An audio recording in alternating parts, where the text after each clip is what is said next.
Chapter 1: The Stranger at Death's Door. The thunderstorm hit Millbrook Valley like God's own wrath, turning the mountain roads into rivers of mud and debris. Dr. Isla Thorne pressed her face against the rain-streaked window of her isolated clinic, watching lightning tear across the sky. At 28, she'd grown accustomed to lonely nights, but something about this storm felt different, electric, dangerous, like the very air was holding its breath. Her phone buzzed against the wooden desk. Unknown number. Millbrook Emergency Clinic, Dr. Thorne speaking. Static crackled through the line. Then a voice, deep, commanding, edged with desperation. "Doctor, I need your help. My friend is dying." Isla straightened, her medical instincts kicking in despite the late hour. "What are his symptoms? Have you called 9? A pause. When the voice returned, it carried a weight that made her shiver. "Roads are washed out. You're closer. Please. He's lost too much blood, and there's something else. Something you wouldn't believe if I told you. Try me." Isla was already pulling on her rain jacket, grabbing her emergency medical bag. After 5 years running the only clinic in this remote mountain town, she'd seen everything from bear attacks to chainsaw accidents. Silver poisoning. The words hung in the air like a curse. Isla frowned. "Silver isn't toxic, unless what, doctor?" The man's voice carried a strange urgency. "Please, I'm pulling up to your clinic now." Through the storm, headlights cut through the darkness, but something was wrong with the light. It seemed to shift and pulse almost alive. Isla's hand hesitated on the door handle. Every instinct screamed at her to wait, to call the sheriff, to do anything but open that door. Instead, she yanked it wide. The man who stumbled through was unlike anyone she'd ever seen. Tall and broad-shouldered, with dark hair plastered to his skull by rain, he carried another man in his arms as if he weighed nothing. But it was his eyes that stopped her, cold amber gold like molten honey, and far too bright in the clinic's harsh fluorescent light. "He's dying," the stranger said simply. Isla's medical training overrode her unease. The unconscious man was pale as death, his breathing shallow and labored. Dark veins spread like spider webs beneath his skin, and when she lifted his shirt, she gasped. 3 parallel gashes ran across his chest, deep and precise, but already beginning to close with an impossible speed. "What did this?" she whispered. "Someone who wanted him dead." The amber-eyed stranger moved to the window, scanning the storm outside with predatory focus. "How quickly can you work, doctor?" "That depends on what I'm treating." Ella began cutting away the patient's shirt, her hands steady despite her racing heart. "These wounds are healing too fast for normal tissue regeneration, and you mentioned silver poisoning." "His name is Gabriel," the stranger interrupted. "And yes, he's been poisoned with silver nitrate, injected directly into his bloodstream." Isla's blood chilled. She'd read about silver nitrate poisoning in medical journals, experimental torture techniques used by military interrogators. The silver would crystallize in the blood, causing organ failure and agonizing death. "Who are you people?" she demanded, starting an IV line with practiced efficiency. The stranger turned from the window, and she saw something wild flicker in his eyes. "Someone who will owe you everything if you save his life. And someone who can protect you from what's coming." "What's coming?" Before he could answer, Gabriel's eyes snapped open. Not human eyes, something predatory, ancient, gold as summer wheat. His hand shot out, gripping Isla's wrist with inhuman strength. "The silver," he gasped.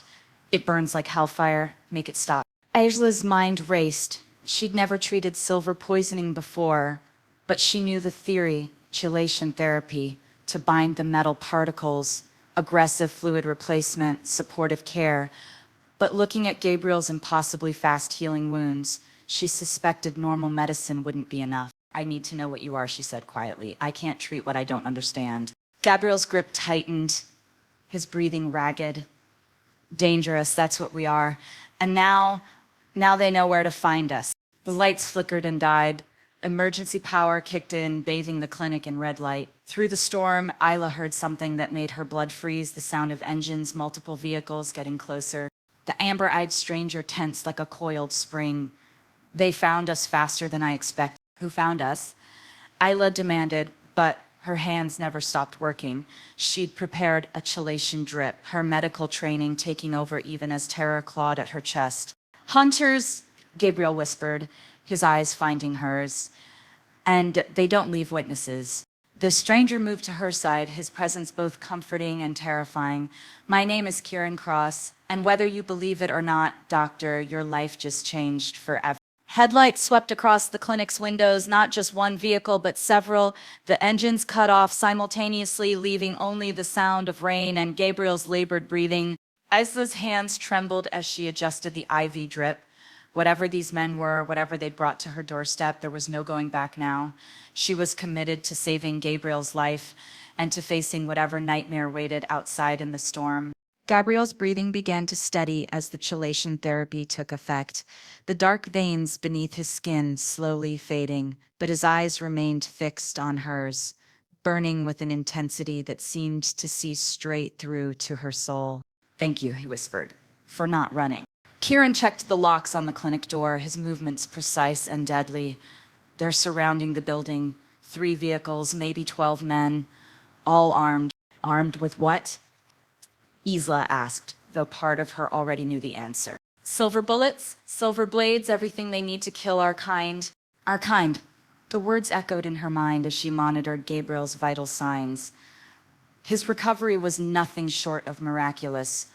Wounds closing completely, color returning to his cheeks, strength flowing back into his limbs. Whatever he was healing. A knock echoed through the clinic, 3 sharp raps that sounded more like a death sentence than a request for entry. Dr. Thorne? The voice outside was smooth, cultured, utterly calm despite the storm. I'm Agent Morrison with the CDC. We need to speak with you about a potential contamination incident. Isla's eyes met Kieran's. The lie was smooth, professional, almost believable. They're not CDC, Kieran mouthed silently. Gabriel struggled to sit up, his recovery accelerating with each passing moment. Hello, he said, and hearing her name from his lips sent an unexpected shiver down her spine. Do you trust us? It was an impossible question. 2 hours ago, her biggest concern had been restocking medical supplies. Now she was harboring mysterious strangers who spoke of hunters and silver poisoning, whose very presence seemed to crackle with dangerous energy. But looking into Gabriel's golden eyes, she found her answer. Yes, she whispered. The knocking came again, more insistent. Dr. Thorne, please open the door. We're here to help. Kieran's smile was sharp as a blade. Then we fight. As if summoned by his words, Gabriel rose from the examination table, moving with fluid grace despite his recent brush with death. The last of the silver poison had been purged from his system, and what stood before her now was no ordinary man. He was something magnificent and terrifying, with power that seemed to ripple beneath his skin like contained lightning. Stay close to me, Gabriel said, his voice carrying an authority that made her knees weak. Whatever happens, Allah, don't let them separate us. The clinic's windows exploded inward in a shower of glass and rain as dark figures poured through. Isla screamed, but the sound was lost in Gabriel's roar, a sound no human throat could make, wild and primal and absolutely furious. The last thing she saw before chaos erupted was Gabriel's eyes blazing like twin suns and the impossible truth finally irrevocably clear. She had just saved the life of a werewolf, and now, heaven help her, she was part of his world. Chapter 2, Blood and Fire. Time moved like honey as the first hunter burst through the shattered window, silver blade gleaming in the emergency lighting. Isla's scream died in her throat as Gabriel intercepted the attacker mid-leap, his movements impossibly fast and fluid. But this wasn't the wounded man she'd treated moments before. This was something else entirely. Gabriel's body contorted, muscles rippling beneath his skin as bones cracked and reformed, his jaw elongated, teeth sharpening to deadly points, and his hands, God, his hands were becoming claws. The transformation was swift, violent, and absolutely mesmerizing. He was becoming a wolf, but not fully, something caught between man and beast, more terrifying than either. Kieran, get her out! Gabriel's voice was a growl that seemed to come from the depths of hell itself. He slammed the hunter against the clinic wall with bone-crushing force, silver blade clattering across the floor. Kieran grabbed Isla's arm, pulling her toward the back exit as 2 more hunters poured through the front windows. Move, doctor, now! But Isla couldn't move. She stood frozen, watching Gabriel tear through the attackers with savage efficiency. This was her clinic, her sanctuary, and these men had violated it. More than that, they'd come to kill her patients. I said, move. Kieran's grip tightened, his amber eyes flashing with desperation. The medical supplies, Asla gasped, finally finding her voice. If Gabriel was poisoned with silver, there might be others. There are others, Kieran confirmed grimly, and they're all dying. A new sound cut through the chaos, the deep, resonant howl of a wolf. But this howl carried something else, something that made every primitive instinct in Isla's body respond. It was a call to his pack, a summons that seemed to vibrate in her very bones. Gabriel's partially shifted form went rigid. When he turned to look at her, his eyes were pure gold, alien and beautiful, and utterly inhuman. More hunters are coming, he said, his voice distorted by his elongated jaw. Dozens of them. We have 30 seconds before this place becomes a war zone. Isla's medical training kicked in. Overriding her terror, she grabbed her emergency bag and as many medical supplies as she could carry. Where are we going? Somewhere safe, Kieran said, but his tone suggested nowhere would ever truly be safe again. They burst through the clinic's back door into the storm. Rain lashed against them like icy needles, and the wind nearly knocked Isla off her feet. Gabriel had shifted back to human form, but his movements still carried that predatory grace that marked him as something other. The truck, he commanded, pointing to a massive black pickup parked behind the clinic. But as they ran, Ella heard engines roaring to life all around them. Headlights blazed through the storm, surrounding the clinic in a deadly embrace. They were trapped. Kieran's voice carried a warning. I know. Gabriel's jaw tightened as he counted the vehicles. 8 trucks, maybe 40 hunters. They came prepared for war. A spotlight blazed from one of the trucks, pinning them in harsh white light. A voice boomed across the storm, amplified by a megaphone. Gabriel Blackwood, Alpha of the Northern Territories, you are surrounded. Release the human and surrender yourself for judgment. Alpha. The word hit Elsa like a physical blow. Not just any werewolf, their leader, their key. Gabriel stepped protectively in front of her, shielding her from the spotlight's glare. Dr. Thorne, he said quietly, never taking his eyes off the surrounding hunters. I need you to listen very carefully. These men will kill you simply for helping me. There's no negotiating with them, no appealing to their mercy. The only way you survive this night is if you trust me completely. I trust you, she said, surprised by how easily the words came. Gabriel's shoulders relaxed fractionally, then hold on tight. He swept her into his arms as if she weighed nothing, and suddenly they were moving faster than any human should be able to run. The storm became a blur around them as Gabriel sprinted between the hunter vehicles, Kieran flanking them with identical, impossible speed. Gunshots erupted behind them.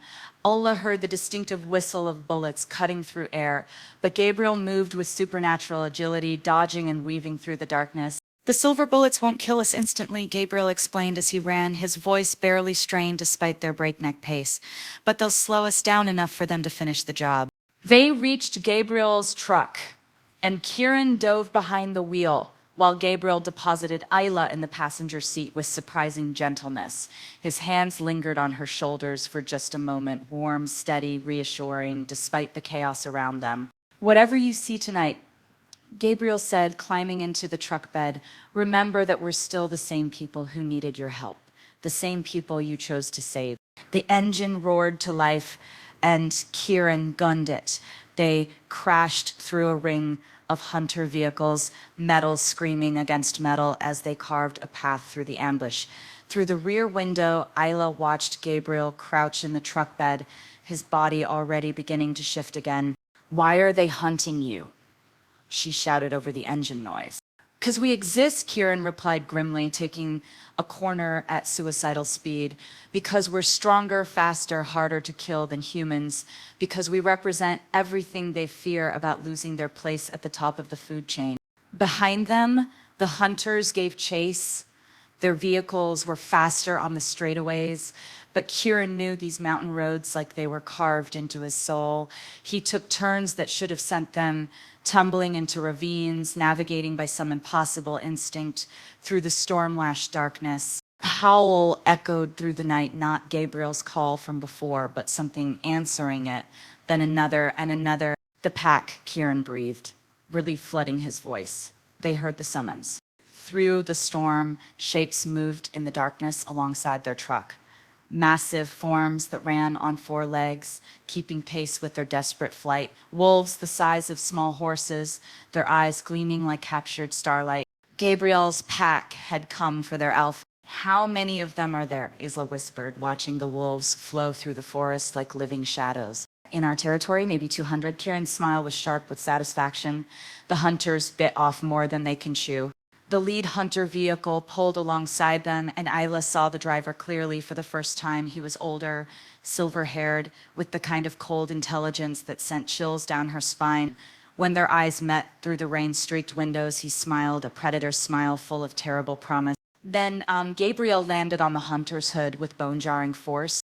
Even partially shifted, Gabriel was terrifying to behold. His claws punched through the truck's metal like it was paper, and his weight sent the vehicle careening off the mountain road. It tumbled into the ravine below in a shower of sparks and screaming metal. Gabriel bounded back to their truck with inhuman agility, landing in the bed with cat-like grace. Through the rear window, Isla saw him shift fully back to human form, rain-soaked hair plastered to his skull, golden eyes blazing with righteous fury. He was magnificent. The turnoff is just ahead, Kieran said, taking another impossible corner. Once we reach Parklands, they won't follow. They're not that stupid. But even as he spoke, Eva saw doubt flicker in his amber eyes. These hunters had found Gabriel once already, had nearly killed him with silver poison. They weren't ordinary humans driven by fear and superstition. They were something much more dangerous. As they crested the hill, Isla saw their destination, a hidden valley tucked between towering peaks and visible from the main road. Ancient pines stretched toward the storm clouds, and scattered lights twinkled through the trees like fallen stars. It looked like home, it looked like sanctuary. Gabriel climbed through the truck's rear window, settling beside Isla with surprising grace for such a large man. His presence filled the cab, bringing warmth and the scent of rain and something wild. "Welcome to Blackwood Valley," he said quietly. "Population, 200 werewolves and one very brave human doctor." Isla looked back one final time at the world she was leaving behind. Her clinic was probably in flames by now. Her quiet life as a mountain doctor ended forever. But as Gabriel's hand found hers in the darkness, his touch sending electricity straight to her core, she realized she wasn't afraid anymore. She was home. Chapter 3, The Hidden World. Blackwood Valley was nothing like Isla had imagined. As their truck descended into the hidden sanctuary, she pressed her face against the rain-streaked window, trying to process what she was seeing.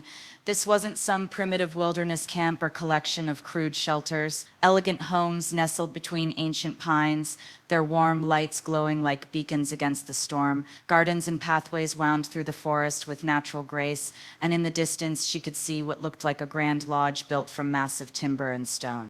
"It's beautiful," she whispered. Gabriel's hand tightened on hers. "It's taken us 300 years to build this. Most packlands are temporary. We move when humans get too curious, start fresh somewhere else. But Blackwood Valley," he paused, golden eyes reflecting the scattered lights. "This is permanent. This is where we make our stand." Kieran pulled up to the Grand Lodge, and immediately they were surrounded. Not by the massive wolves Isla had seen during the chase, but by people, men and women of all ages, emerged from the storm, their faces etched with worry and relief in equal measure. "Gabriel!" A woman with silver-streaked auburn hair rushed forward as he climbed from the truck. "We felt your call, felt your pain. Are you—" "I'm alive," Helena, thanks to her. Gabriel helped Isla down from the truck, his hand lingering at the small of her back. The touch sent warmth spiraling through her despite the cold rain. "Everyone, this is Dr. Isla Thorne. She saved my life tonight." The crowd parted like a sea, creating a clear path to the lodge's massive doors. But Isla felt their eyes on her, curious, grateful, but also wary. She was human in a world of predators, an outsider who'd stumbled into their most sacred secret. "The hunters found you," said a tall man with prematurely gray hair and scars across his left cheek. His voice carried authority, but he deferred to Gabriel with obvious respect. "How many?" 40, maybe more. Gabriel's expression darkened. They knew exactly where to find me, Marcus. They had silver nitrate professional extraction equipment. This wasn't some backwoods hunting party. Marcus's scarred face went pale. The Order of the Silver Dawn. A collective intake of breath rippled through the crowd. Several pack members took unconscious steps backward, and Isla saw fear flicker in their eyes, real primal fear. What's the Order of the Silver Dawn? Isla asked. Gabriel and Marcus exchanged a look heavy with shared history. The most dangerous hunters in existence, Gabriel said quietly. They've been hunting our kind for over 1,000 years. They have resources, technology, government connections. They don't just want to kill us. They want to study us, weaponize what makes us different. And they found us, Helena said, her voice barely above a whisper. Not us, Gabriel corrected firmly. Me. They tracked me to Isla's clinic, which means they've been watching me specifically. The valley's still safe. But even as he spoke, Ayla could see doubt in his golden eyes. They'd found him once. They could find him again. Come, Gabriel said, guiding her toward the lodge. You need dry clothes and food, then we'll talk. The great hall of the lodge took Ayla's breath away. Soaring ceilings supported by massive timber beams stretched above them, and a stone fireplace large enough to walk into crackled with welcoming warmth. But it was the people that truly amazed her, dozens of pack members moving with fluid grace, their conversations a mixture of English and something else, something that sounded almost like music. Is that another language? She asked. Old Norse mixed with our own dialect, Gabriel explained, leading her to a chair near the fire. We're old, Isla, older than most human civilizations. We have our own culture, our own traditions. A young woman appeared with towels and dry clothes, jeans, a soft sweater, and boots that looked like they'd fit perfectly. I'm Luna, she said with a shy smile. Well, I will be officially after the next full moon. Kieran and I are mated. Isla looked between Luna and Kieran, noting the way they gravitated toward each other like magnets. Mated, like married, Gabriel said, but deeper. Werewolf mating bonds are, he paused, seeming to search for the right words. They're soul deep. When we find our true mate, it's not just love, it's recognition. Two halves of the same whole finding each other. Something in his voice made Ila's heart skip, but before she could analyze the feeling, Helena approached with a steaming mug. Herbal tea, the older woman said kindly. It'll help with the shock. What you've been through tonight, most humans wouldn't have survived it psychologically. Isla accepted the tea gratefully, inhaling the soothing steam. Most humans don't get to save an Alpha King's life. Helena's eyebrows shot up. He told you? The hunters announced it over a megaphone, Ella said dryly. Gabriel Blackwood, Alpha of the Northern Territories, though I'm still not entirely sure what that means. Gabriel settled into the chair beside her, close enough that she could feel the heat radiating from his body. It means I'm responsible for every werewolf pack from the Canadian border to Colorado. 43 packs, nearly 3,000 wolves. When they're threatened, they call on me. When they need justice, they come to me. And when someone tries to poison you with silver, they nearly start a war, Marcus added grimly, joining their circle by the fire.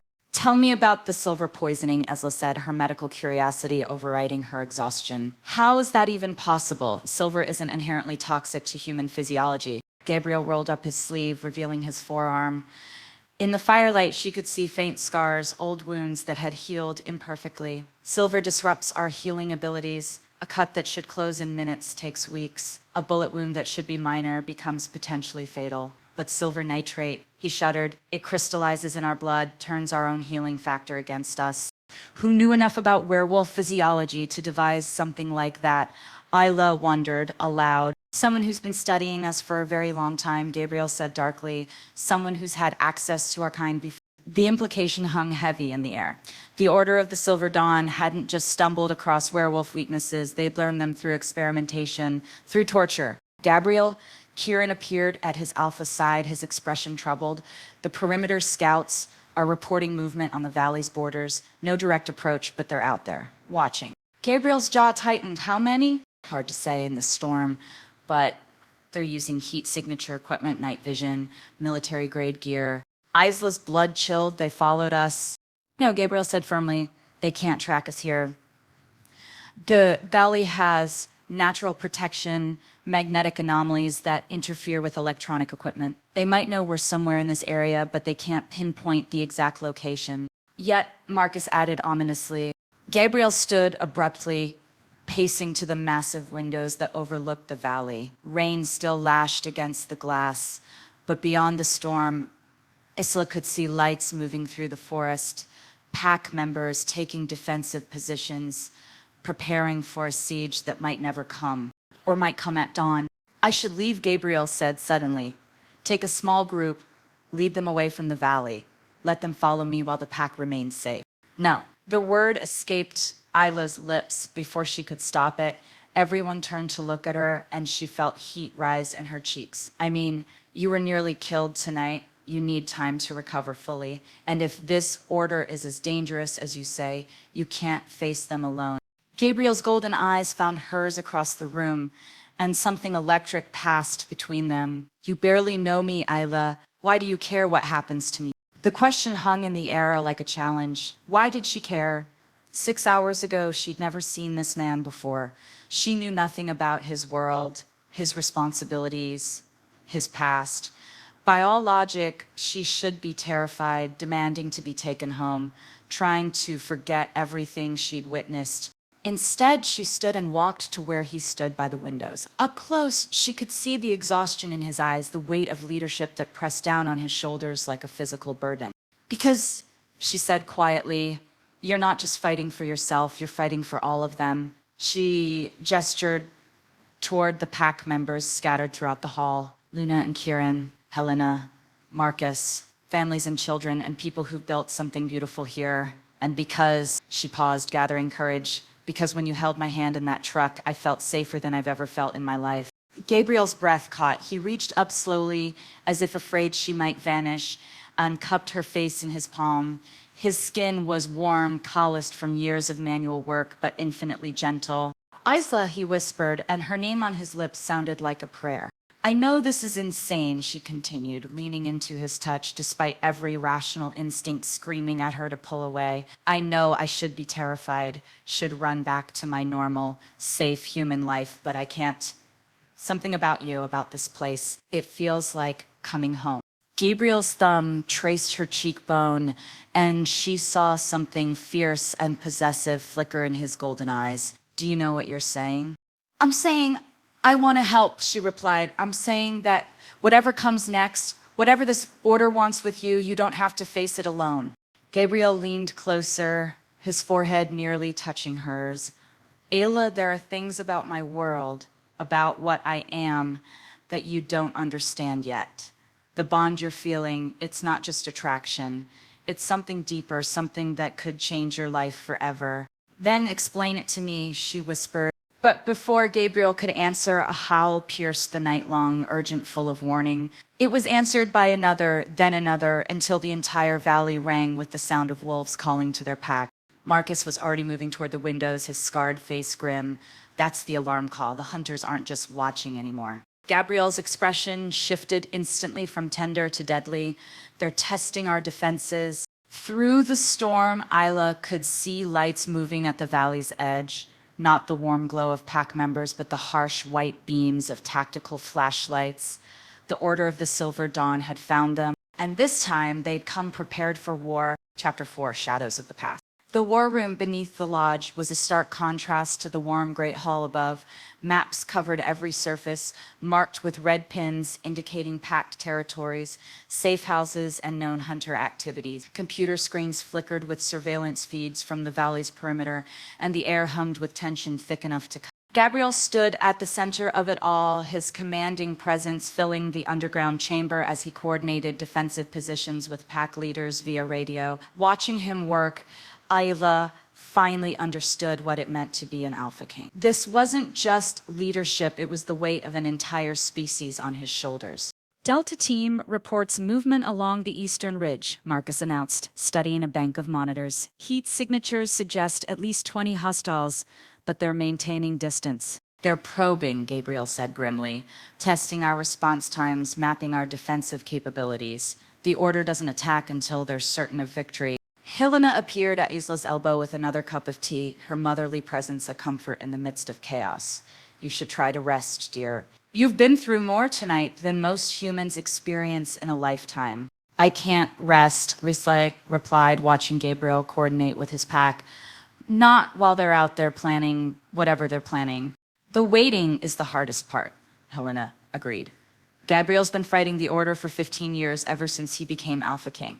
They've taken friends, family members, entire packs. It's a war most humans never know is happening. Isla's heart clenched at the pain in Helena's voice. You've lost someone to them. My mate, Robert, Gabriel's father. Helena's eyes never left Gabriel as she spoke. The Order captured him when Gabriel was barely 25. They kept him for 3 months before... She swallowed hard. Before Gabriel found what was left of him. The teacup trembled in Isla's hands. His father, Robert Blackwood, was Alpha King before Gabriel. Strong, wise, beloved by his people. The Order used him to perfect their silver poisoning techniques. Helena's voice turned brittle. Gabriel became king at 25 because he had to. Because there was no one else left to protect us. Isla's gaze found Gabriel across the room, seeing him with new eyes. The authority she'd admired wasn't born from arrogance. It was forged from necessity, tempered by loss and responsibility thrust upon him far too young. The burden nearly broke him, Helena continued quietly. For years after Robert's death, Gabriel threw himself into hunting the Order with single-minded fury. He was brilliant, ruthless, utterly dedicated to revenge, but also utterly alone. What changed? Isla asked, though part of her already knew the answer. Helena smiled sadly. He realized that being Alpha King meant more than vengeance. It meant building something worth protecting. So he created this. She gestured around the war room, the lodge above, the entire valley. Sanctuary where our children could grow up without fear, where our elders could live in peace, where love could flourish instead of just surviving. A commotion from the monitors drew their attention. Gabriel was leaning over Marcus's shoulder, studying something on the main screen. What are you seeing? Gabriel asked. Marcus enhanced the image, zooming in on a figure standing at the valley's edge. Even through the storm and electronic interference, the man was clearly visible. Tall, silver-haired, wearing what looked like expensive tactical gear. He stood completely motionless in the rain, staring directly into the camera as if he could see through it to the people watching him. Son of a bitch, Gabriel breathed. Victor Crane. The name hit the room like a physical blow. Several pack members took involuntary steps backward, and Isla saw genuine fear flicker across faces that had remained stoic through talk of 40 armed hunters. Who's Victor Crane? Isla asked, though the cold dread building in her stomach suggested she didn't want to know. The Order's current leader, Gabriel said, his voice deadly quiet, and the man who killed my father. On screen, Victor Crane lifted one hand in what might have been a greeting or a threat. Then he turned and disappeared back into the storm, leaving only empty forest behind. He's playing with us, Marcus said, letting us know he's here, that he's not afraid of our defenses. No, Gabriel corrected, his golden eyes fixed on the empty screen. He's sending a message. This isn't about the pack, about the valley. This is personal. Gabriel straightened abruptly, his decision crystallizing. I'm going out there. Gabriel, no! Helena stepped forward, maternal concern overriding protocol. That's exactly what he wants, to draw you away from the pack's protection. She's right, Isla said, surprising herself with her vehemence. You can't face him alone, not after what happened to your father. Gabriel turned to her, something raw and vulnerable flickering in his eyes. Isla, you don't understand. Crane has been hunting me specifically for 15 years. Every pack that's died, every life that's been lost, it's because he's trying to get to me. As long as I'm here, everyone in this valley is at risk. Then we make our stand together, Isla said firmly, all of us. You're not pack, Gabriel said gently, but his words cut deeper than any blade. You're human. You have no stake in this war. The casual dismissal hit as like a slap. She'd saved his life, abandoned her old life, chosen to stay and help, and he still saw her as an outsider. The hurt must have shown on her face because Gabriel immediately stepped toward her, regret flickering in his expression. I didn't mean... Yes, you did, Isla interrupted, her voice steady despite the pain lancing through her chest. And maybe you're right, maybe I am just human, just someone who stumbled into your world by accident. She moved toward the stairs leading back to the main lodge, needing space to think, to breathe, to process everything she'd learned. But Gabriel's voice stopped her. Isla, wait, please. She turned back reluctantly, noting how the entire room had gone silent, how even Marcus and Helena were pretending not to watch this exchange. Gabriel approached slowly, his hands raised as if she were a wild animal. He was afraid of spooking. I'm sorry that came out wrong. You're not just human, you're extraordinary. What you did tonight, saving my life, choosing to stay, it's more than extraordinary. It's miraculous. But Essa prompted, because she could hear the unspoken caveat in his voice. Gabriel ran a hand through his dark hair, looking suddenly exhausted. But Victor Crane doesn't see the distinction. To him, you're leverage, a weakness he can exploit to get to me. And I won't let what happened to my father happen to you. The admission hung between them, raw and honest. I saw past Gabriel's Alpha King authority to the young man who'd lost his father, who'd carried the weight of leadership through tragedy and loss, who was terrified of caring about someone new because caring made you vulnerable. Gabriel, she said softly, closing the distance between them, I'm not asking you to protect me. I'm asking you to let me help protect you and the pack and everything you've built here. How? The question was barely a whisper. I'm a doctor, Isla reminded him. If the order is using silver poisoning as a weapon, I can develop countermeasures, treatments, maybe even preventive measures. She took his hand, intertwining their fingers. You said werewolf healing is accelerated. With the right medical support, your people could recover from silver wounds that would normally be fatal. Gabriel stared down at their joined hands, something like wonder crossing his features. You want to fight a war with medicine. I want to fight a war with hope, Ayla corrected, with the belief that we can save lives instead of just taking them. Gabriel's thumb traced across her knuckles, the simple touch sending electricity up her arm. She confirmed. Gabriel lifted their joined hands to his lips, pressing a soft kiss to her knuckles. The gesture was old-fashioned, courtly, and utterly devastating in its tenderness. There's something you need to know, Gabriel said quietly, about what you're feeling, what I'm feeling. The connection between us, it's not just attraction or adrenaline or shared trauma. What is it? Isla asked, though part of her already suspected. The mate bond, Gabriel said simply, from the moment you touched me in your clinic, from the moment you chose to save my life instead of turning me away, it began forming. It's why you felt safe with me, why this place feels like home. It's why the thought of leaving you, of facing Crane without you, feels like tearing away part of my soul. Isla's breath caught. Are you saying I'm your mate? I'm saying you could be, Gabriel replied carefully. The bond is there, waiting, but it requires acceptance from both of us. Choice, it's not something that can be forced or... Around the war room, pack members had given up, pretending not to listen. Helena was practically glowing with happiness. Marcus was grinning despite the danger outside, and even the younger wolves looked hopeful for the first time all night. And if I choose to accept it, Isla asked. Gabriel's eyes blazed gold. Then you become pack, my Luna, my queen. His voice dropped to a whisper, meant only for her, my everything. Before Isla could respond, alarms began blaring throughout the underground chamber. Red lights flashed and every monitor in the room switched to emergency feeds, showing the valley's perimeter. Marcus's face went white. They're not just probing anymore, they're moving in. All sides, coordinated assault. On the screens, tactical teams advanced through the storm with military precision, not 40 hunters, hundreds of them, armed with silver weapons and equipment Isla couldn't even identify. Victor Crane isn't here for a battle, Gabriel realized, his voice filled with terrible understanding. He's here for a massacre. Through the chaos of alarms and shouted orders, Gabriel's hand tightened on hers. Whatever choice Isla made about the mate bond, whatever future they might have together, it would have to wait. The Order of the Silver Dawn had come to Blackwood Valley, and they'd brought an army. Chapter 5. The battle for Blackwood Valley erupted with the fury of a supernatural storm. Isla pressed against the war room's reinforced walls as explosions rocked the lodge above them. Through the surveillance feeds, she watched Gabriel's pack transform into their wolf forms and streak through the forest like shadows given deadly purpose. But for every wolf that engaged the enemy, two more hunters seemed to appear from the tree line.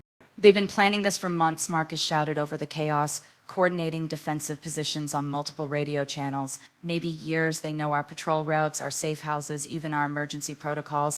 Gabriel stood at the center of the storm, his alpha authority keeping the pack organized despite the overwhelming odds. But Isla could see the strain in every line of his body, the weight of knowing that his people were dying to protect him. Gabriel, she called out, having to raise her voice over another explosion. Let me help. I can treat the wounded. Absolutely not, Gabriel cut her off, his golden eyes fierce with protectiveness. You stay here in the most secure part of the valley. Promise me, Ella. But even as he spoke, Helena burst through the war room's entrance, her face streaked with dirt and blood. The medical bay is overrun, she gasped. We have wolves down, silver poisoning, and no way to treat them properly.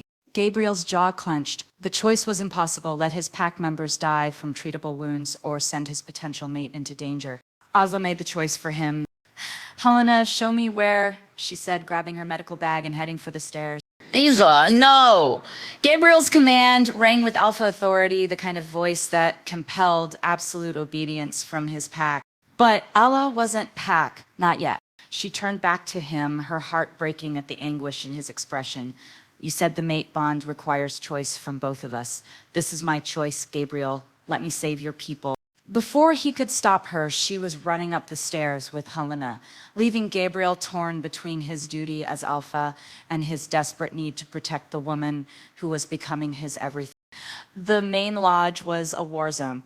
Wounded pack members lay scattered across the great hall, some in human form, others stuck in partial transformation due to silver contamination. The acrid smell of smoke and blood filled the air, and through the shattered windows, Isla could see muzzle flashes lighting up the storm like deadly fireworks. Here, Helena said, leading her to a makeshift triage area near the massive fireplace. Luna was hit by a silver round in her shoulder. Kieran's been trying to extract it, but werewolf anatomy is different from human. Isla finished, kneeling beside the young woman who'd welcomed her just hours earlier. Luna was pale as death, dark veins spreading from the wound like poisonous spider webs. Isla's medical training took over, pushing aside fear and chaos. She worked with swift precision, using her knowledge of accelerated healing to guide the extraction. The silver bullet came out cleanly, and almost immediately, Luna's natural healing began to overcome the poisoning. How did you know to do that? Kieran asked in amazement as color returned to his mate's cheek. Anatomy is anatomy, Ella replied, already moving to the next patient. The principles are the same, just accelerated. For the next hour, she worked miracles. Extracting silver fragments, neutralizing poisoning with improvised chelation therapy, treating wounds that would have been fatal to humans but were merely severe to werewolves with proper medical intervention. She was saving lives. Gabriel's people, her people, if she chose to accept the bond. But salvation came at a price. The attack on the medical area came without warning. Smoke grenades crashed through the windows, filling the great hall with choking gray clouds. Through the haze, tactical teams poured in, not the crude hunters from the clinic, but professional soldiers with military precision. Gas masks! Helena shouted, but it was too late. The smoke wasn't just concealment. It was laced with something that made Isla's vision blur and her limbs feel like lead. She saw Luna and Kieran fall, saw Helena collapse beside the fireplace. Around her, wounded pack members struggled to rise, but couldn't overcome whatever drug was flooding their systems. Through the chaos, a figure emerged from the smoke, like a nightmare given form. Victor Crane was nothing like the hunters Isla had imagined. Tall and elegant, with silver hair and intelligent gray eyes, he looked more like a distinguished professor than a genocidal monster. His tactical gear was expensive, perfectly fitted, and he moved with the confidence of a man who'd never known defeat. Dr. Isla Thorne, he said, his cultured British accent cutting through the chaos. At last we meet. You've caused quite a stir in our little community. Isla tried to speak, to call for Gabriel, But whatever was in the smoke had stolen her voice. She could only watch in growing horror as Crane's soldiers secured the Great Hall with ruthless efficiency. Please don't struggle, Crane continued conversationally, producing a silver-lined syringe from his gear. This will be much easier if you cooperate. We have so much to discuss, you and I. The needle bit into her neck, and the world tilted sideways. But as darkness crept in around the edges of her vision, Isla heard something that made her heart soar even as terror consumed her. Gabriel's roar of pure rage, echoing through the valley like the voice of an avenging god. He'd felt it the moment she was taken. The mate bond, incomplete as it was, had let him know the instant she was in mortal danger. Ah, yes, Crane said, noting her expression. The famous mate bond, one of our most fascinating subjects of study. Don't worry, my dear, you'll have a front row seat to our research. Consciousness faded, but Asla's last coherent thought was a prayer that Gabriel would find her in time. She woke up in hell. The laboratory was sterile, white, and filled with the kind of equipment that belonged in a horror movie. Examination tables equipped with silver restraints, vials of unknown substances, computer monitors displaying data she couldn't interpret but instinctively feared, and cages, dozens of them, containing shapes that might once have been human but were now twisted, broken things that whimpered in the artificial light. Fascinating, isn't it? Crane's voice came from behind her, cultured and pleased. 20 years of research into werewolf physiology. We've learned so much about your new friends. Isla tried to move and discovered she was strapped to one of the examination tables with silver-lined restraints. The metal burned against her skin, not agonizingly, but enough to let her know that escape was impossible. I'm human, she managed to say through a throat dry as dust. Are you? Crane moved into her field of vision, studying her with the intensity of a scientist examining particularly interesting specimen. Pure humans don't survive mate bonds with alpha werewolves, my dear. The psychic connection alone should have driven you mad within hours. What are you talking about? Crane smiled, the expression cold as winter. You felt it, didn't you? The moment Gabriel was poisoned with silver, the instant he was in mortal danger. That's not human empathy, Dr. Thorne. That's something much more interesting. He moved to a computer terminal, pulling up files that made Isla's blood run cold. Photographs of werewolves in various states of experimentation. Data charts tracking transformation cycles. And worst of all, family trees showing bloodlines stretching back centuries. Your grandmother, Crane said casually, Isabella Thorne, born 1923, disappeared 1943. We've been looking for her descendants for decades. The name hit Isla like a physical blow. Her grandmother, Isabella, the one her parents had named her after, the one who'd supposedly died in a car accident before Isla was born. You're lying. Am I? Crane pulled up another file, a photograph that made Isla's heart stop. It showed a young woman who looked exactly like Isla standing beside a massive wolf with golden eyes. Isabella Thorne, mated to Robert Blackwood, Gabriel's grandmother, Dr. Thorne, which makes you... The world tilted. Everything she thought she knew about herself, about her family, crumbled in an instant. That's impossible, she whispered. Is it? Why do you think you've always felt like an outsider? Why you became a doctor in an isolated mountain town as far from human civilization as possible? Why Gabriel's touch felt like coming home? Crane's smile was triumphant. You're not becoming Pac, my dear. You're remembering what you've always been. Before Ayla could process this revelation, alarms began blaring throughout the facility. Red lights flashed, and somewhere in the distance, she could hear the sounds of battle roars, gunfire, and the unmistakable howls of wolves in full fury. Crane's expression shifted from smug satisfaction to genuine concern. Impossible. This facility is undetectable, untraceable. A sound cut through the chaos that made every primitive instinct in Isla's body respond with fierce joy. Gabriel's howl, closer now, filled with deadly promise and absolute rage. The mate bond, Crane breathed, understanding dawning in his gray eyes. He's tracking the connection, but that should be impossible unless... His gaze snapped back to Isla, and for the first time, she saw fear flicker in his expression. Unless your manifesting ability. As if summoned by his words, something awakened in Isla's chest. A warmth that had nothing to do with temperature, a power that seemed to pulse in rhythm with her heartbeat. The silver restraints which had been burning her skin suddenly felt cool and harmless. "What's happening to me?" she gasped. Crane backed away from the examination table, his face pale with something between terror and fascination. Dormant werewolf bloodlines can be activated by extreme stress, especially when paired with a mate bond, but the power levels you're displaying, they're off the chart. The laboratory shook as something massive slammed against the outer doors. Gabriel's roar echoed through the facility, and Isla felt an answering call rise in her own throat. Not human, not entirely wolf, but something in between that spoke of ancient power and unbreakable bonds. The silver restraint snapped like paper. Isla sat up on the examination table, power flowing through her veins like liquid fire. She could feel Gabriel getting closer, could sense his desperate need to reach her. More than that, she could feel his strength, his love, his absolute determination to bring her home safely. "This is impossible," Crane whispered, stumbling backward toward an emergency exit. "Dormant bloodlines don't manifest this quickly, this powerfully." The laboratory doors exploded inward in a shower of metal and concrete. Gabriel burst through in his partially shifted form, magnificent and terrifying, his golden eyes blazing with protective fury. Behind him came the cavalry, Marcus, Kieran, Helena, and dozens of pack warriors ready to tear the facility apart brick by brick. But it was the look in Gabriel's eyes when he saw her alive and unharmed that made Isla's newly awakened heart soar. "Hello, my love," she said, power making her voice ring with newfound authority. Gabriel shifted back to human form, crossing the laboratory in 3 strides to gather her into his arms.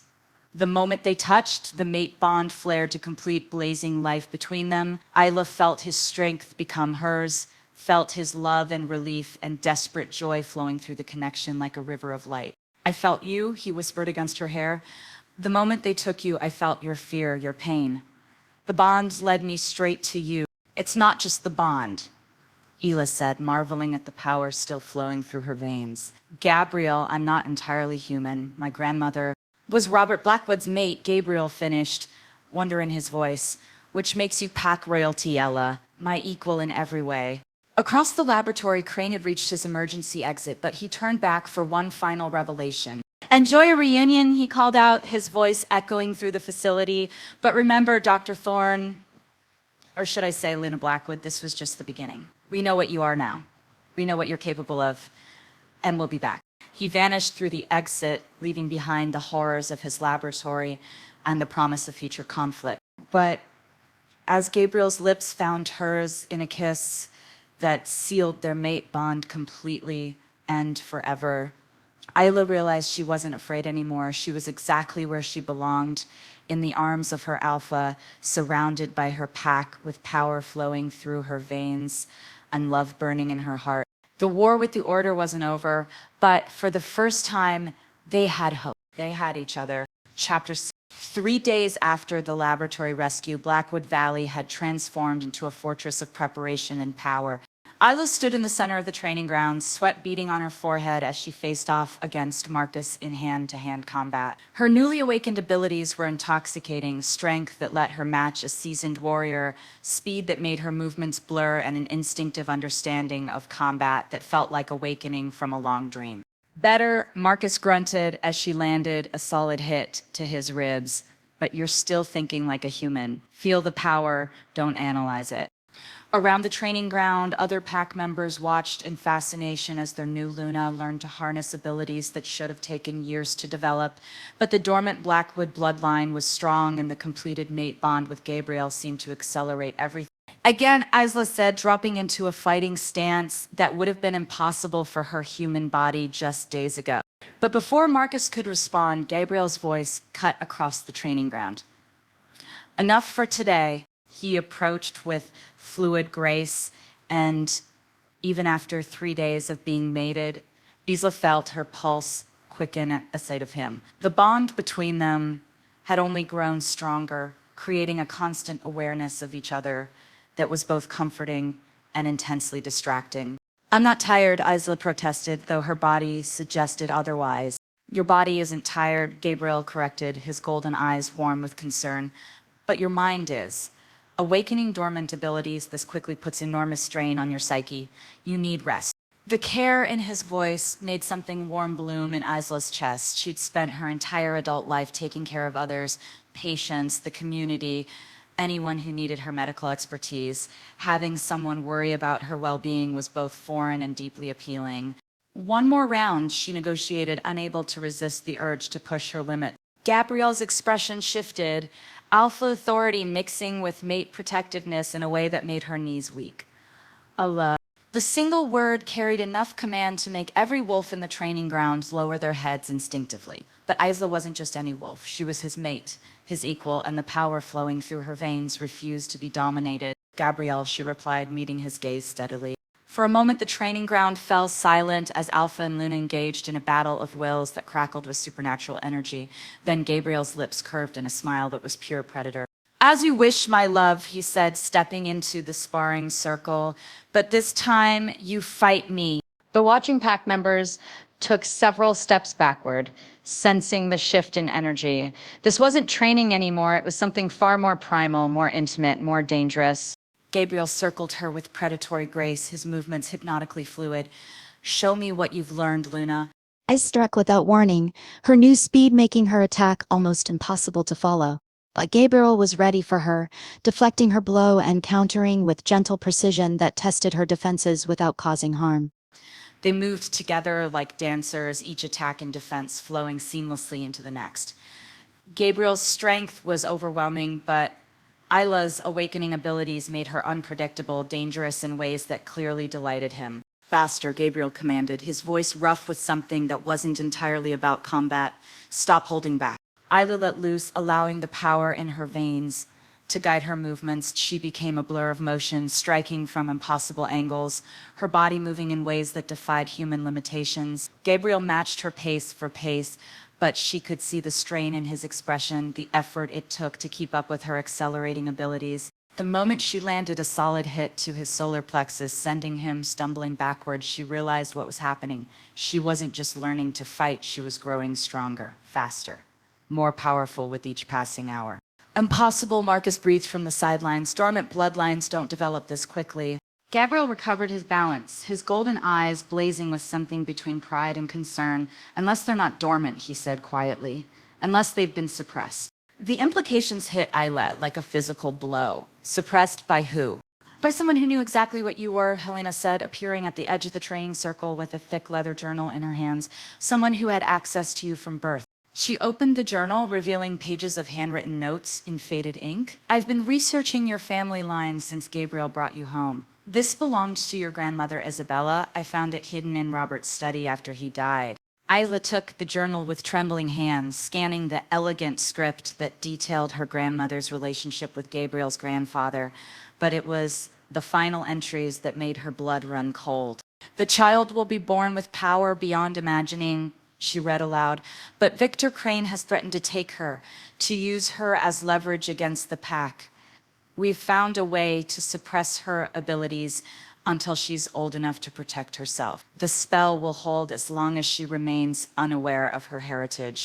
A suppression spell, Gabriel said grimly. That's why your awakening is so explosive. You're not developing new abilities, you're recovering ones that have been locked away for 28 years. Isla flipped through more pages, finding detailed descriptions of abilities she was only beginning to understand. Enhanced strength, speed, and healing, but also something more. Something that made her grandmother, Isabella, one of the most feared and respected Lunas in werewolf history. What am I? She whispered. You're a prime, Helena said softly. The first in 3 generations. A werewolf whose power doesn't just come from their wolf form, but from their connection to the pack itself. You can channel the strength of every wolf bound to you. As if to demonstrate, Isla felt a surge of energy flow through the mate bond from Gabriel, not just his strength, but his love, his determination, his absolute faith in her. The power was intoxicating, addictive, and terrifying in its scope. That's why Crane wants you, Gabriel realized, his expression darkening. A prime bonded to an alpha king could unite every werewolf pack in North America, could turn us from scattered survivors into a true nation. or Marcus added ominously, could be used to destroy us from within. Prime power works both ways. It can strengthen pack bonds or shatter them entirely. Before anyone could respond to this sobering thought, Kieran burst into the training ground, his face pale with urgency. Gabrielle, we have a problem, a big one. He activated a tablet showing news footage from cities across the country. The headlines were impossible to ignore. Mysterious animal attacks plague major cities. Government declares national emergency. Unidentified predators terrorize civilians. It started 2 hours ago, Kieran reported. Coordinated attacks in New York, Los Angeles, Chicago, Miami. But these aren't random animal attacks, they're werewolves. Dozens of them attacking humans in broad daylight. Gabrielle's face went white. That's impossible. No pack would break the silence laws so blatantly. They're not acting like pack wolves, Kieran interrupted. Watch the footage. They're mindless, savage, attacking without strategy or purpose, like they're being controlled. Isla studied the grainy video feed, her newly enhanced senses picking up details that human eyes would miss. The attacking werewolves moved wrong, too mechanical, too uniform, like puppets dancing to someone else's strings. Crane, she breathed. He's found a way to control werewolves. Gabriel's hands clenched into fists, his alpha rage building to dangerous levels. He's trying to start a war between humans and werewolves, force us into the open where his hunters can eliminate us with government backing. It's working, Helena said grimly, pointing to additional news feeds. The president is scheduled to address the nation in 2 hours. Military units are being deployed to major cities. They're calling it a national security threat. Isla felt the weight of destiny settling on her shoulders like a lead blanket. Everything that had happened, her grandmother's suppression spell, her awakening abilities, even meeting Gabriel had been leading to this moment. We have to stop him, she said. How? Marcus demanded. He has resources we can't match, technology we don't understand, and now he's got the entire human government convinced we're the enemy. Isa looked around the training ground at the faces of her new pack, Gabriel's people who had welcomed her without question, who had fought and bled to protect her. They were looking to her now, to their Luna, for answers she wasn't sure she possessed. But she had to try. We give them the truth, she said finally. We show the world what we really are, protectors, not predators. We find the controlled werewolves and free them. We expose Crane's manipulation. And how exactly do we do that, Gabriel asked, though his tone suggested he was already formulating plans. Isla felt the power in her veins surge, responding to her determination. We do what primes were born to do. We unite the packs. The training ground fell silent as the implications of her words sank in. What she was proposing was unprecedented. Not since the Great Wars of the 18th century had anyone attempted to unite all North American werewolf packs under a single banner. The conclave of alphas, Helena whispered, it hasn't been called in over 200 years. Then it's time, Gabriel said firmly, his alpha authority making the declaration ring with finality. Send the summons, every pack leader from Alaska to Mexico. If Crane wants a war, we'll give him one, but on our terms. But even as plans began forming around them, Isla caught Gabriel's arm, pulling him aside from the others. The moment they were alone, she felt the full weight of her fears crash down on her. Gabriel, what if I can't do this? What if the power corrupts me, turns me into something monstrous? She thought of the controlled werewolves in the news footage, mindless and savage. What if I become like them? Gabriel cupped her face in his hands, his golden eyes blazing with absolute conviction. That will never happen. Do you know how I'm so certain? How? Because you're asking the question, he said simply. Because your first thought isn't about power or revenge. It's about protecting people. That's who you are, Esla. That's why the mate bond chose you for me. Why your grandmother's bloodline awakened for you. You have the strongest heart I've ever known. He leaned down, pressing his forehead against hers in the intimate gesture that had become their private symbol of connection. Through the mate bond, she felt his absolute faith in her, his love, his unwavering belief that together they could face anything. We do this together, he whispered. Alpha and Luna, mates and equals, whatever comes next, we face it as one. Isla closed her eyes. drawing strength from his certainty, from the power flowing between them. When she opened them again, she wasn't just Dr. Isla Thorne anymore. She was Luna Blackwood, prime of the Northern Territories, mate to the Alpha King, and she was ready to fight for her people. But as they rejoined the others to begin planning the greatest gathering of werewolf leaders in centuries, neither of them noticed the small drone hovering in the tree line, its camera capturing everything they just said. Victor Crane smiled as he watched the feed from his new headquarters. Perfect, he murmured. Come to me, my dear Luna. Bring all your new friends. I have such plans for the lot of you. The war was escalating exactly as he'd hoped, and soon he would have both the Alpha King and the Prime exactly where he wanted them. Chapter 7. The conclave of Alphas convened at dawn in the heart of Blackwood Valley, and the gathering was unlike anything Isa had ever witnessed. 37 Alpha leaders had answered Gabriel's summons, representing every major pack from the Arctic Circle to the Rio Grande. They arrived in forms both human and wolf, some bringing their most trusted advisors, others coming alone with only their fierce pride for protection. The ancient amphitheater carved into the valley's northern ridge hadn't seen such a gathering since the treaty wars of Isla stood beside Gabriel's throne, a seat carved from a single piece of black granite that had belonged to Blackwood Alphas for centuries. She wore the ceremonial robes of a Luna, deep midnight blue embroidered with silver thread, but the traditional garments felt foreign against her skin. 3 days ago, she'd been a small-town doctor. Now she was expected to help unite an entire species. You look terrified, Gabriel murmured, his voice pitched low enough that only she could hear. I am terrified, she admitted, watching the assembled alphas take their positions around the amphitheater. Each one radiated power and authority, their combined presence making the air itself crackle with supernatural energy. Gabrielle's hand found hers, their mate bond providing instant comfort and strength. Remember what you told me about fighting a war with hope instead of just violence? That's what we're doing here. Alpha Regina Cross of the Pacific Northwest, a stern woman with silver hair and scars that spoke of countless battles, stood first. Gabriel Blackwood, we answered your call because the old treaties demand it. But explain to us why we should risk everything we've built for your human mate's wild schemes. A murmur of agreement rippled through the gathered alphas. Isla felt their skepticism like a physical weight, their doubt in her abilities, despite the power thrumming through her veins.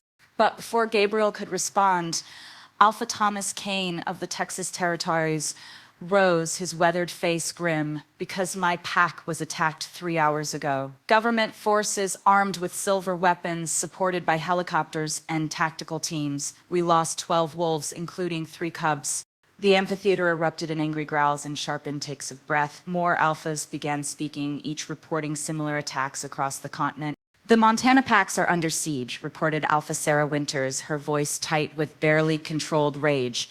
Military blockades on all major roads, shoot on-site orders for any unidentified predators. My territory in Florida, added Alpha Carlos Rivera, they're using some kind of tracking technology we've never seen before. Found safe houses we've used for decades, bunkers that should have been undetectable.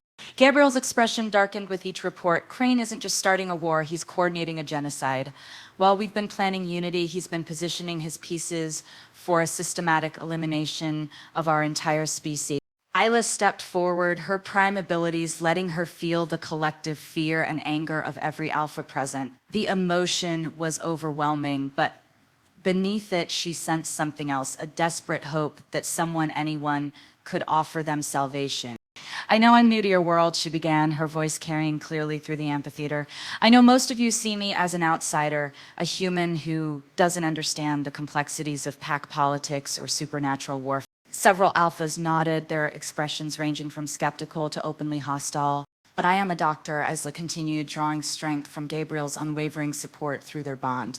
And what's happening to our people, to all werewolf packs, is like a disease. A coordinated infection designed to weaken us by keeping us isolated, afraid, fighting alone instead of together. She gestured to the assembled leaders, her prime power beginning to resonate with each of them.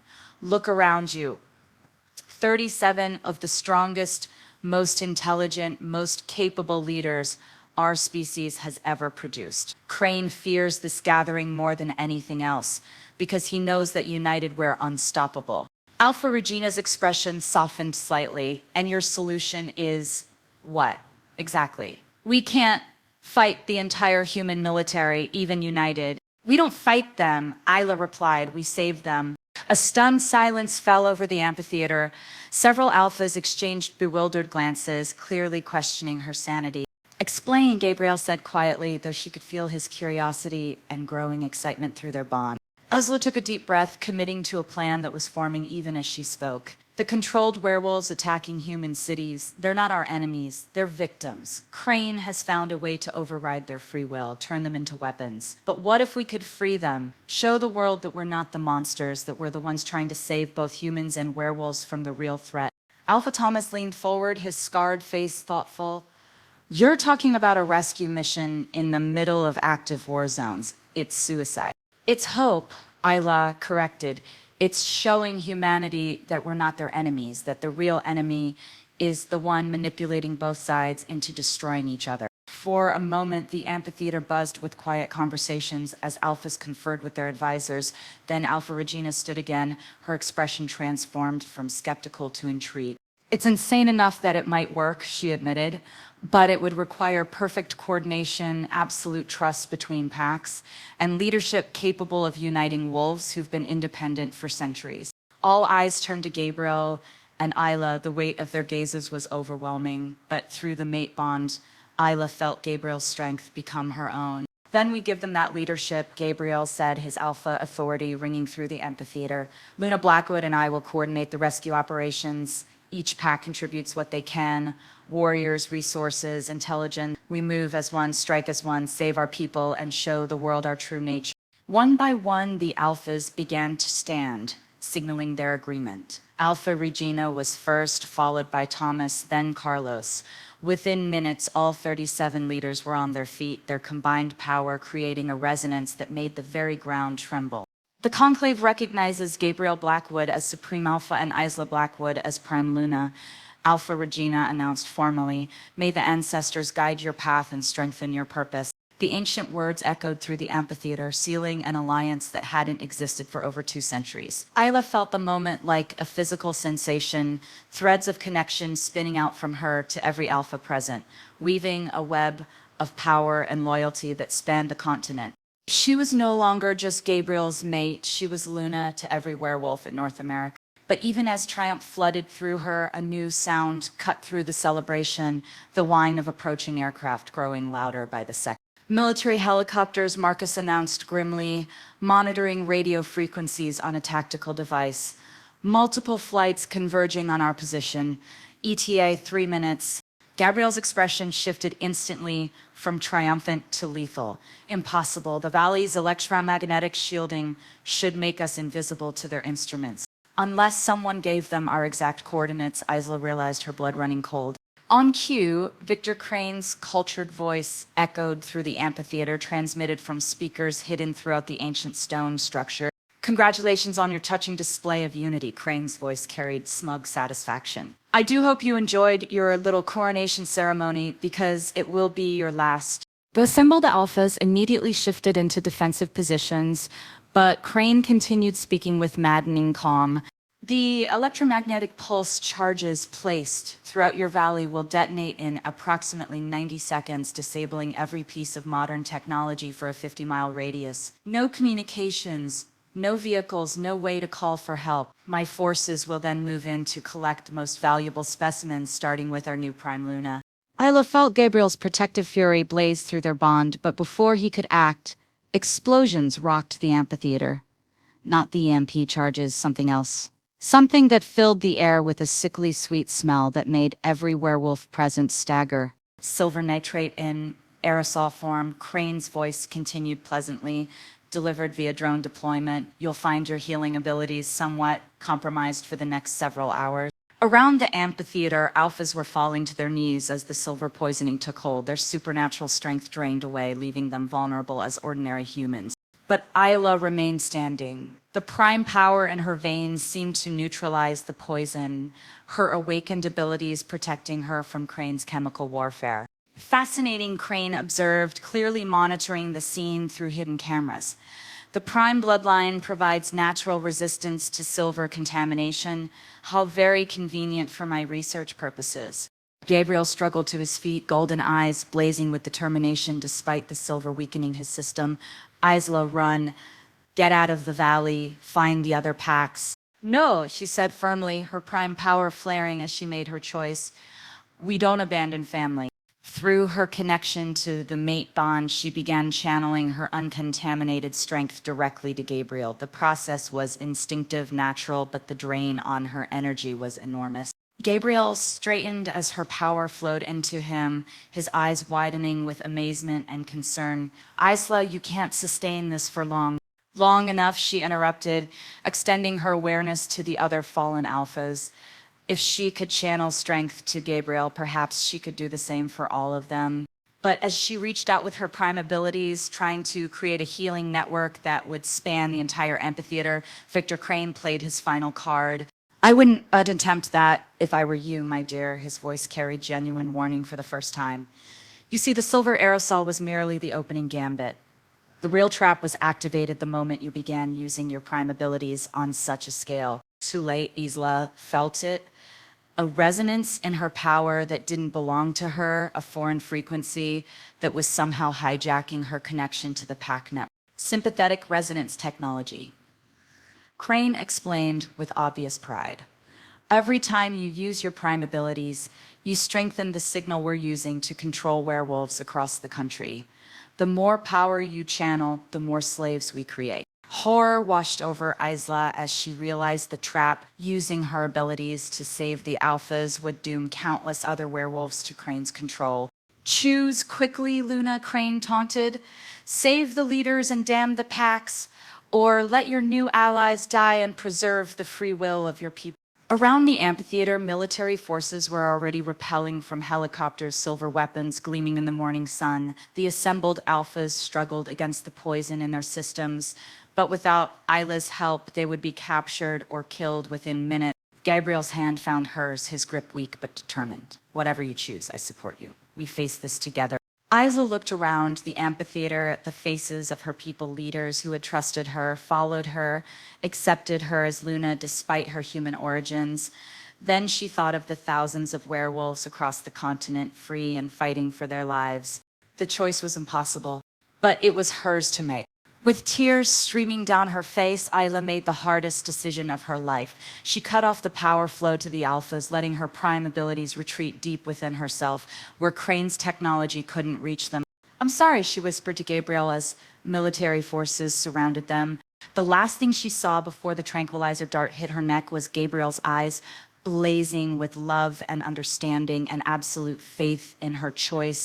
Even as consciousness faded, she felt his voice through their bond. Find me, my love. Whatever happens, find me and finish what we started. Then darkness claimed her, and the war for the soul of both species began in earnest. Chapter 8. Isla woke to the familiar sterile light of Victor Crane's laboratory, but this facility was different, larger, more sophisticated, humming with technology that made her newly awakened senses recoil in instinctive fear. The silver restraints were gone, replaced by something far worse. A collar around her neck pulsed with blue light, and she could feel it suppressing her prime abilities like a constant weight pressing down on her consciousness. When she tried to reach for Gabriel through their mate bond, she found only silence. Magnificent, isn't it? Crane's voice came from behind a wall of reinforced glass. He stood in an observation booth flanked by military officials and scientists in white coats. The neural suppression collar. It doesn't just block your abilities, it records them, maps them, learns to replicate them. Isla struggled to sit up on the examination table, her body weak from whatever drugs they'd used to keep her unconscious. Where's Gabriel? Safe. For now. Crane gestured to a bank of monitors showing holding cells throughout the facility. In one, she saw Gabriel chained to a wall with silver restraints, unconscious but breathing. Other screens showed the captured alphas, each one secured in cells designed specifically to contain werewolves. In the packs, Isla demanded. Crane's smile was cold as winter. Under our control, the sympathetic resonance technology has been deployed nationwide. Every major werewolf population center is now subject to our influence. They attack when we command, retreat when we order, die when we desire. He activated another screen showing news footage from across the country. The werewolf attacks had escalated beyond anything Isla could have imagined. Entire neighborhoods under siege. National Guard units deploying silver ammunition, human casualties mounting by the hour. The president will address the nation in 2 hours, Crane continued conversationally. Emergency powers will be granted to eliminate the werewolf threat by any means necessary. Military forces, specialized hunter units, even nuclear options if required. Isla's blood ran cold. You're talking about genocide. I'm talking about evolution, Crane corrected. Humanity standing at the top of the food chain where we belong, instead of cowering in fear of superior predators. We never wanted to be your enemies, Isla said quietly. No, but you were always our replacements, Crane replied. Faster, stronger, longer lived, with powers we could never match. The only advantage humanity has ever had is numbers and technology. Soon, even that won't be enough. He moved to a control panel, his fingers dancing over switches and displays. But your species has given us an incredible gift, my dear Luna. The ability to create our own werewolves, controlled from birth, loyal only to humanity. Imagine all the power of your kind, none of the troublesome independence. As if summoned by his words, figures emerged from the shadows at the laboratory's edges. They moved with predatory grace, but their eyes were empty, mechanical, werewolves in human form, but with no spark of consciousness, no hint of the wild freedom that defined the species. My prototypes, Crane said proudly, created using tissue samples from your mate and enhanced with data from your prime abilities, the perfect soldiers. Isla felt sick. Everything Gabriel had feared, everything the Pax had fought to prevent, was happening before her eyes. But as despair threatened to overwhelm her, she felt something else, a tiny flicker of warmth in her chest where the mate bond resided. Gabriel was awake, and he was angry. The neural collar couldn't completely suppress their connection, only muffle it. Through the thin thread of sensation that remained, she felt Gabriel testing his restraints, planning, preparing for something. There's just one final piece missing from my grand design, Crane continued, oblivious to the silent communication passing between mates. A prime Luna under our control, capable of commanding every werewolf on the continent simultaneously. He produced a syringe filled with silver liquid, but this wasn't the crude poison from before. The substance glowed with its own inner light, alive with malevolent purpose. Neural reconstruction serum, Crane explained. It will break down your existing personality and rebuild it according to our specifications. You'll retain all your prime abilities, but your loyalty will belong to us. You'll be our perfect weapon against your own kind. Isla strained against the examination table's restraints, but the neural collar made her as weak as any human. Gabriel will never stop fighting you. Gabriel will be the first to kneel at your feet, Crane replied. Imagine his horror when the woman he loves commands him to slaughter his own pack. The psychological damage alone should provide fascinating research data. As Crane approached with the syringe, Isla closed her eyes and reached deep into herself, past the neural collar's suppression, past the fear and despair, to the core of who she was. Not just Prime Luna, not just Gabriel's mate, but Dr. Isla Thorne, the woman who had dedicated her life to healing, who had saved Gabriel's life with nothing but medical knowledge and determination. The neural collar could suppress her supernatural abilities, but it couldn't touch her human skills, her knowledge of anatomy, chemistry, physiology that belonged to her mind, not her werewolf heritage. As Crane leaned over her with the syringe, Isla made her move. She twisted on the examination table, using her knowledge of human anatomy to target the precise nerve cluster in Crane's wrist. Her human strength wasn't enough to break her restraints, but it was enough to make his hand spasm, sending the neural reconstruction serum splattering across the laboratory. Alarms immediately began blaring as the spilled serum ate through metal and concrete like acid. Sedate her, Crane roared, but Isla wasn't finished. She'd noticed something during her brief examination of the laboratory. The neural collar around her neck was connected to the same resonance technology Crane was using to control werewolves worldwide. If she could overload that connection, instead of trying to suppress her prime abilities, Isla embraced them fully, pushing against the neural collar's restraints with every ounce of power in her body. The device began to spark, its blue light flickering as it struggled to contain energies it wasn't designed to handle. "She's overloading the suppression matrix," one of the scientists shouted. "If that collar fails, it could cascade through the entire control network." Crane's face went white with understanding. "Stop her. If she breaks the resonance link, we'll lose control of every werewolf on the continent." But Ala was past caring about consequences. Power flooded through her as the neural collar began to fail, her prime abilities expanding beyond anything she'd experienced before. She felt every controlled werewolf across North America, trapped in the prison of Crane's technology, crying out for freedom. The collar exploded in a shower of sparks and twisted metal. Isla's scream of triumph, agony, liberation echoed through the facility as her prime power erupted outward like a shockwave. It raced through the resonance network, shattering Crane's control system, freeing every enslaved werewolf simultaneously. But the effort was too much for her human hybrid physiology. Blood ran from her nose, her vision blurred, and she felt her consciousness fragmenting under the strain. Through their restored mate bond, she felt Gabriel break free of his silver restraints, his alpha strength magnified by her power surge. She sensed the other alphas awakening, their abilities returning as Crane's suppression technology failed throughout the facility. "Find them." Gabriel's voice echoed through their connection, filled with love and desperate concern. "Find our people and bring them home." Using the last of her strength, Isla reached out with her prime abilities one final time, not to control or command, but to guide. She became a beacon of hope in the darkness, showing every free werewolf where to find their captured leaders, how to coordinate their attacks, how to turn Crane's own facility into his prison. The sound of Gabriel's roar echoed through the laboratory as he burst through reinforced doors with impossible strength. Behind him came Marcus, Helena, and dozens of pack warriors, their eyes blazing with righteous fury. But as her mate reached her side, gathering her into his arms with infinite gentleness, Isla felt her consciousness slipping away.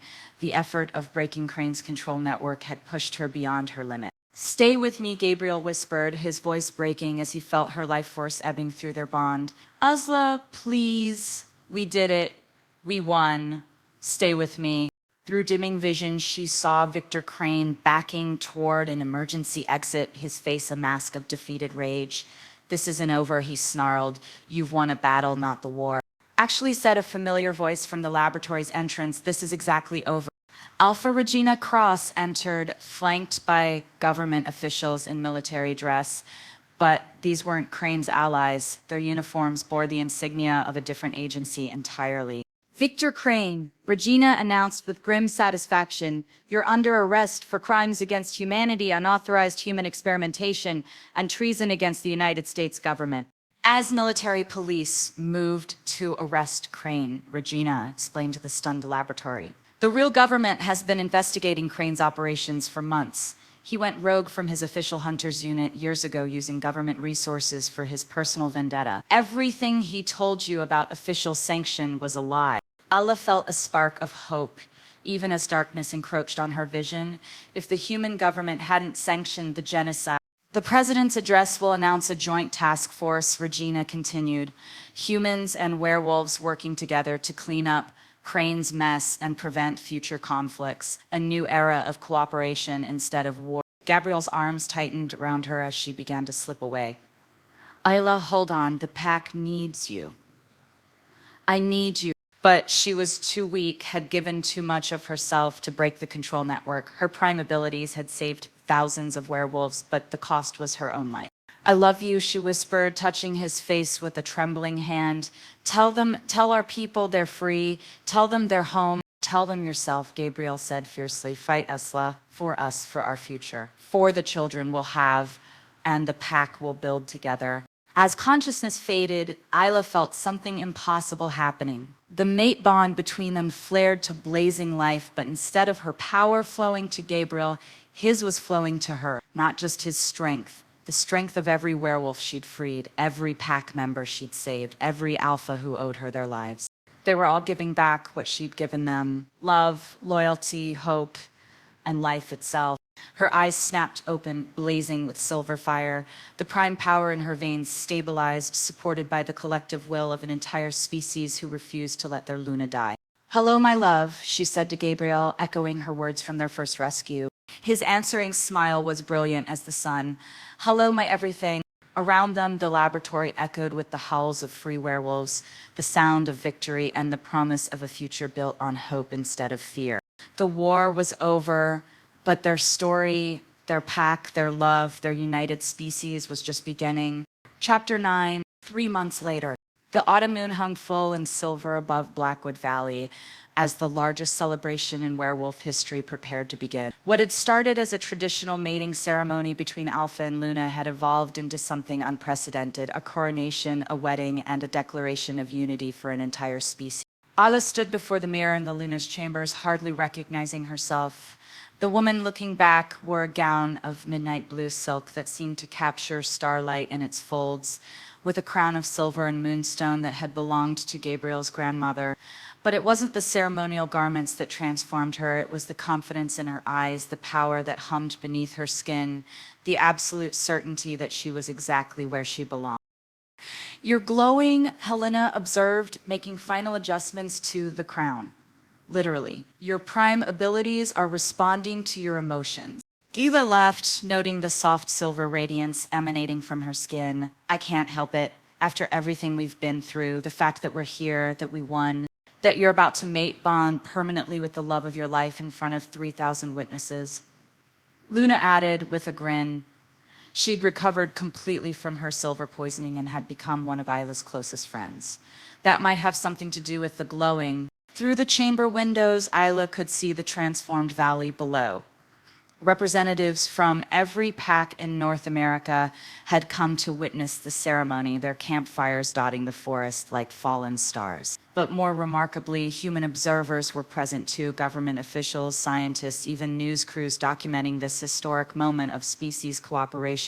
The past 3 months had been a whirlwind of change. Victor Crane's exposure had led to a complete restructuring of human-werewolf relations. The joint task forces Alpha Regina had mentioned were already operational, with werewolf packs working alongside human authorities to address supernatural crimes and protect both species from extremist threat. Isla had found herself at the center of it all, not just as Gabriel's mate, but as the bridge between two worlds. Her medical expertise had proven invaluable in developing new treatments for silver poisoning, while her prime abilities made her the natural leader of the United Werewolf Council. A gentle knock at the door interrupted her thoughts. "Come in," she called. Gabriel entered, magnificent in the traditional black leather and silver of an Alpha King.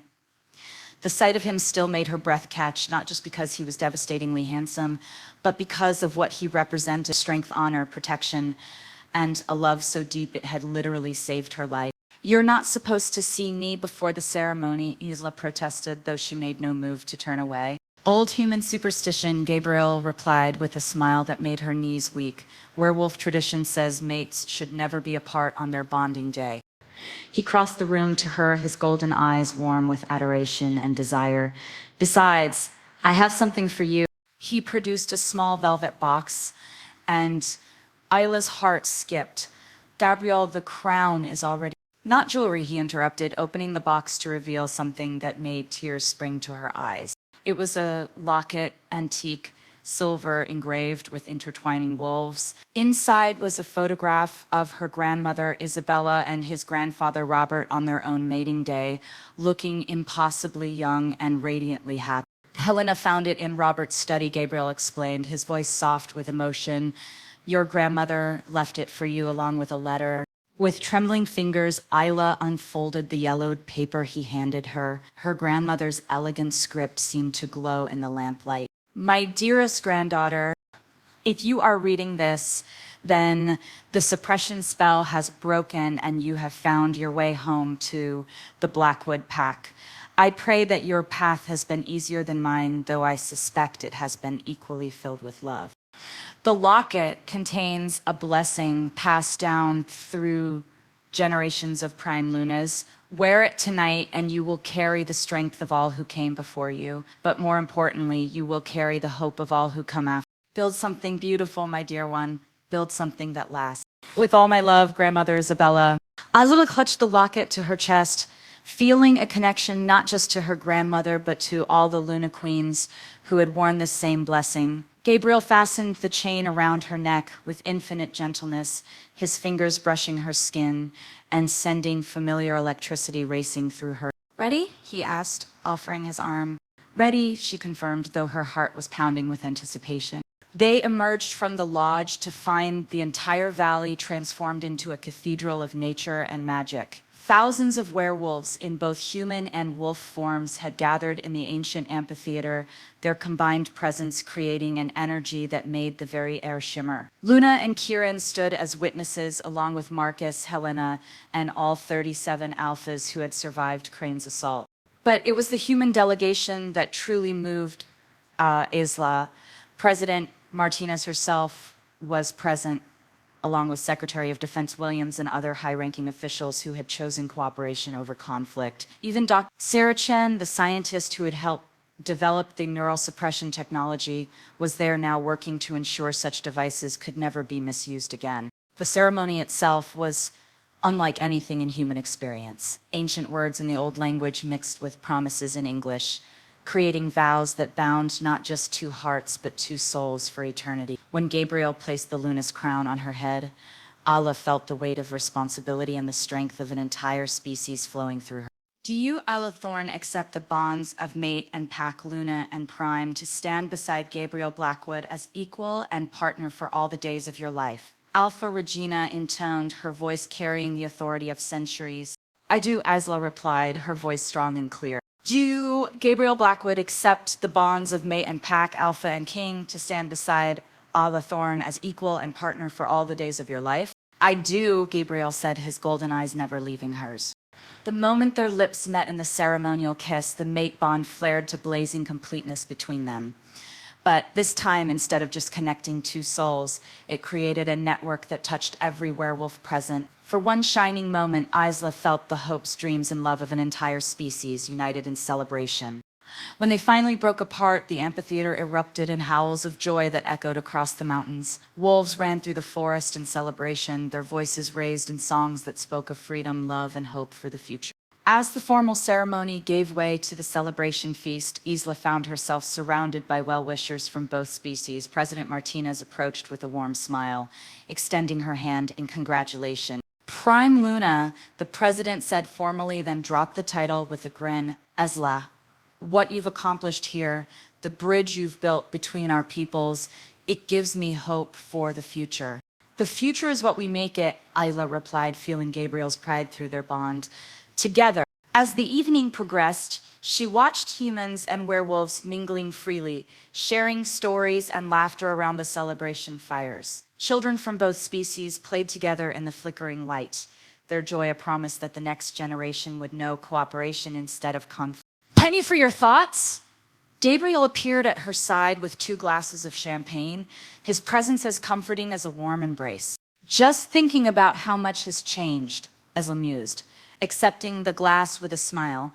6 months ago, I was a lonely doctor in a mountain clinic. Tonight, I'm Luna Queen of an entire species, married to the love of my life, surrounded by family I never knew I needed. Gabriel's arm slipped around her waist, pulling her close. Any regrets? Isla considered the question seriously. Her old life had been quiet, safe, predictable. This new existence was anything but filled with responsibilities that sometimes felt overwhelming, dangers that kept her constantly alert, and a love so intense it sometimes took her breath away. Not a single one, she said finally, leaning into his warmth. As if summoned by their contentment, Marcus approached with an expression that immediately put both of them on alert. I hate to interrupt the celebration, he said quietly, but we've received intelligence reports you should know about. Gabriel's posture shifted subtly, Alpha authority replacing celebratory relaxation. What kind of reports? Crane had allies we didn't know about, international connections. There's been chatter about retaliation for his arrest, plans to continue his work through other channels. Isla felt a chill that had nothing to do with the mountain air. How serious? Serious enough that the joint task forces are recommending increased security protocols, Marcus replied. Not just for tonight, but going forward. The war may be over, but there are still battles ahead. For a moment, the weight of the future pressed down on Isla's shoulders. There would always be those who feared what werewolves represented, who preferred hatred to understanding. The path they'd chosen wouldn't be easy. But as she looked around the celebration at the faces of her pack, her people, her family, she felt her grandmother's locket warm against her skin, carrying the blessing of generations of strong women who had faced their own challenges with courage and love. Let them come, she said quietly, her voice carrying the authority of a prime luna and the determination of a woman who had already overcome the impossible. We'll face them together just like we've faced everything else. Gabriel's hand found hers, their fingers intertwining with the natural ease of perfect partners. Through their bond, she felt his absolute agreement, his unwavering support, his love that would endure any trial. Together, he agreed, lifting their joined hands to his lips for a gentle kiss. Above them, the autumn moon shone down on the celebration, its light blessing the union of Alpha and Luna, the cooperation of species, and the promise of a future built on hope instead of fear. In the distance, a wolf howled, not in warning or challenge, but in pure joy. The sound was picked up by another voice, then another, until the entire valley rang with the music of freedom. But even as they celebrated, both Esla and Gabriel remained alert, ready to protect what they built. They had found their happily ever after, but they knew it would require constant vigilance to maintain. As the evening wound down and the guests began to disperse, Gabriel swept Isla into his arms, carrying her toward their new shared chambers. As tradition demanded, she laughed at the theatrical gesture, but her heart soared at the promise it represented. "So, my Luna Queen," Gabriel murmured against her ear as he carried her across the threshold, ready for the next adventure. Isla's hand moved instinctively to her still flat stomach, where she'd begun to sense the tiniest flutter of new life, the beginning of the next generation of Blackwood wolves. She hadn't told Gabriel yet, wanting to be certain, but through their bond, she felt his sudden stillness as he sensed the change in her. "Is that," he whispered, wonder filling his voice. "Our future," Isla confirmed, watching joy transform his features. "Our pack, our legacy." Gabriel's kiss was tender, reverent, filled with all the love and promise of their bonded lives. When they broke apart, his golden eyes blazed with happiness. "I love you, Esla Blackwood," he said, her new name sounding like music on his lips. "I love you too, Gabriel Blackwood," she replied, sealing their vow with another kiss that tasted of moonlight and forever. Outside their window, the valley settled into peaceful sleep, protected by the strongest Alpha King and Prime Luna in werewolf history. Tomorrow would bring new challenges, but tonight belonged to love, hope, and the unbreakable bonds that held their pack together. The war was over, their reign had begun, and in the distance, barely audible over the celebration's dying echoes, the sound of engines could be heard approaching the valley's borders, a reminder that their greatest test might still be yet to come. But wrapped in Gabriel's arms, feeling their child growing within her and surrounded by the love of their united pack, Isla faced the future without fear. Whatever came next, they would meet it together. Alpha and Luna, mates and equals forever. The end. Which moment touched you the most? The reunion with her grandmother's legacy, the species uniting ceremony, or the promise of new life? Share it in the comments, and if you loved this journey from Lonely Doctor to Luna Queen, hit subscribe so you're here for the next epic love story. If Isla's journey from Lonely Doctor to Luna Queen left you breathless, wait until you see what happens when a human nurse accidentally saves a dying vampire prince and wakes up to find her hospital surrounded by an army of the undead. The next story is even more intense, more romantic, and absolutely impossible to stop watching. Click the video appearing on your screen right now. Trust me, you won't want to miss this one. Thank you for staying with Ayla and Gabriel until their happily ever after.